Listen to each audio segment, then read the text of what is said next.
नमस्कार मित्रांनो. तर आम्ही निघालोय की आमच्या आहोंच्या मित्रांच्या घरी. कारण की त्यांच्या घरी पूजा होतं आणि आम्ही पूजासाठी निघालो आहे. त्यांचं स्वतःचं पण रूम आहे, पण त्या स्वतःच्या रूममध्ये त्यांना खूप छोटं रूम पडत होतं, म्हणून आता त्यांची फॅमिली पण वाढलं आहे. तर त्यांनी दुसरं रूम घेतलं आहे भाड्याने.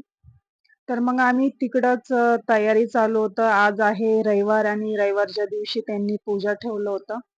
आणि मुली पण दोघी पण मुली खुश पण होऊन जातात कुठं जायचं बोललं तर. मग असंच आम्ही निघालो होतो. आणि मग काय मुली पण खुश होऊन जातात सुट्टीच्या दिवशी कुठं जायचं बोललं तर.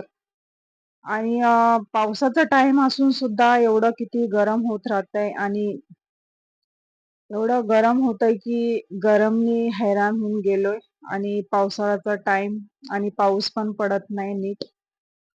तर मग असं आम्ही निघालो होतो. बघा पावसाळ्याचा दिवस आणि असं थोडा पाऊस पडत राहतो आणि परत ऊन पडतो आणि उन्हामुळंच हे गरमी चालू होऊन जाते. तर मग त्याच्यानंतर आम्ही घेतलो नंतर फ्रूट वगैरे ॲपल आणि केळी वगैरे.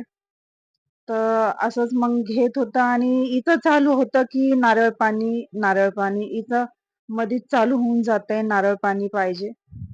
आणि मग त्यांचं घर पण इकडं जवळच होतं म्हणून काय रिक्षा वगैरे पकडला नाही. आम्ही निघालो चालत. आणि हे बिल्डिंग दिसतंय इकडंच ह्या सोसायटीमध्ये राहतात ते. तर मग ह्या बिल्डिंगमध्ये राहतात ते लोकं. माझ्या आहोंचे मित्र.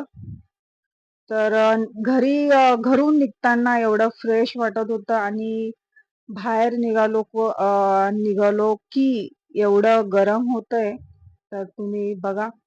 आणि मग लिफ्टमध्ये होतं, तर लिफ्टमध्ये आरसा पण भेटला. त्याच्यानंतर आम्ही आलो त्यांच्या घरी आणि त्यांचं पूजा झालं होतं सकाळी 7-8 वाजता. आणि मग बसलो होतो. मग आल्यानंतर आम्ही आणि त्या लोकांनी पाणी वगैरे दिलं प्यायला. आणि खाऊन-पिऊन पण निघालो तिथून आणि असं छान मस्तपैकी पूजा वगैरे त्यांचं झालं होतं. आणि त्यांचे रूमा पण मस्त मोठे-मोठे रूमा होते.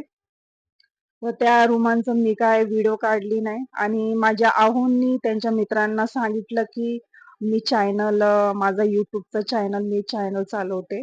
कारण की ते कोणाला सांगत नव्हते. आणि कालच माझा Google पिन आलं YouTubeचं. आणि मी अशी म्हणजे व्हिडिओ काढत होती तर फोटोशूट झाला. तर ते पण ॲड करून घेतली आणि ही नारळ पाणीसाठी तोंड फुगवून बसली होती. तर आम्ही परत त्यांच्या घरून निघालो. त्यांच्या घरून निघताना हा व्हिडिओ शूट केलाय. आणि असं मग निघालो. परत मग हिचं नारळ पाणी चालू झालं. मग ही नारळ पाणी पिण्यासाठी उभा राहिली तर आम्ही तिथून निघालो तर मग पाऊस चालू झाला होता. आणि मग तिचं नारळ पाणी पिऊन तर आम्ही निघालो आमच्या घरी. तर इकडं घरी आलो बिल्डिंगपाशी, लिफ्टपाशी तर लिफ्ट बंद होतं. तर ही माझी छोटी मुलगी त्रिशा ही थकून बसली होती. बोलते, की "माझं काही नाही आणि मम्मीचं कसं होणार 7व्या माळ्यापर्यंत चढायचं आणि स्वतःच थकून बसलेली." बघा मग मी किती घामाघूम झाली होती आणि ही पण सगळेच घामाघूम झाले होते. आणि हे होते तिच्या सगळे ट्युशनमधले मुलं. आणि तिच्या ट्युशनमधली मुलगी बाजूला तिच्या घरामध्ये गाणं लावून नाचत होती म्हणून ती हसत होती. आणि घरात आल्यानंतर ह्या दोघींचं मस्ती चालू झालं बघा असं भांडण वगैरे. मी त्या दोघींना बोलली, "थांबा आता हे व्हिडिओ काढून मी तुमच्या पप्पालाच सांगते, दाखवते तुमच्या पप्पाला." तर ह्या व्हिडिओमध्ये असं अंधार वगैरे दिसत होतं. तर बघा माझं किती कसं घामाघूम झाली आहे. माझा अवतार बघा आणि जाताना किती मस्तपैकी फ्रेश होतो सगळेजण. चला मंडळी बाय बाय सगळ्यांना. भेटूया